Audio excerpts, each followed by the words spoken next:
Hello guys, Assalamualaikum. Welcome back to my channel AE Vlog. Sebelum tu, korang jangan lupa support channel ni. Jangan lupa tekan button like, comment, share. Dan juga jangan lupa untuk tekan button subscribe. Tanda sokongan anda pada kita orang. Okay, seperti biasa, kalau muka limah dia macam tu, memang vlog untuk yang ni pun lebih kurang sama.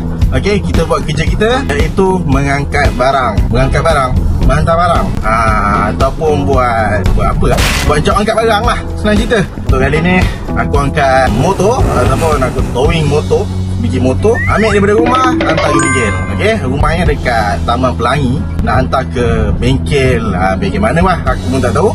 Sekarang aku tengah on the way, nanti aku tunjuk lah macam mana proses. Okay, aku tak nak panjang-panjang, sebab video yang sebelum-sebelum ni pun dah cukup panjang. Jadi kali ni aku nak buat pendek-pendek je. Aku pun dah nak sampai. Sekejap lagi aku akan on balik kamera. Okay,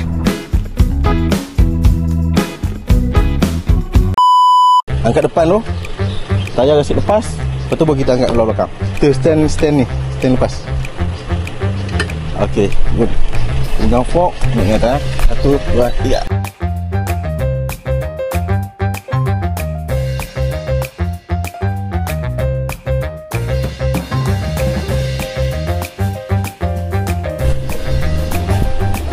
Okey, macam tu lah. Tapi kena dua lah. Kalau kau suruh aku seorang tak boleh ni.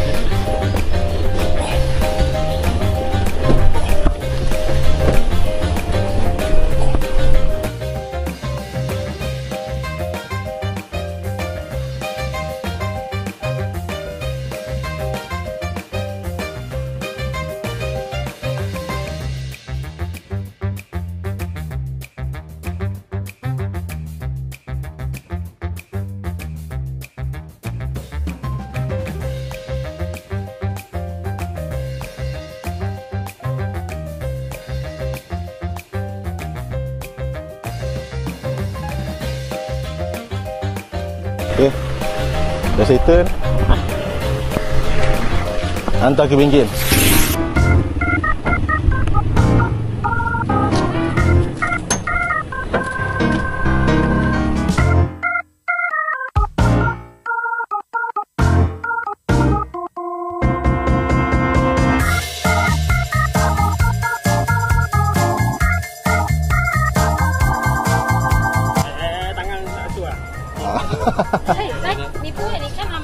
Okay, boleh eh?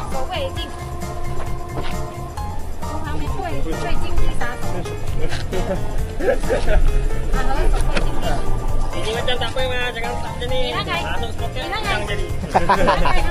Okay, depan. Alright. Okay, so kita dah settle hantar. Dan ini saja kita punya vlog. Pendek ya, mudah, simple. Dan kita akan berjumpa di next video yang akan datang. Tengok barang apa lagi yang aku akan ambil, akan hantar. Kalau korang nak buat job-job yang macam ni, macam Lala Move ke apa kan, dia punya proses dia macam inilah. Mudah, senang dan ada sikit penat lah. Biasa lah, kerja apa yang tak penat. Dan korang jangan lupa untuk like, comment, share dan juga subscribe AE Vlog. Okay, Assalamualaikum, bye bye. Baca dulu.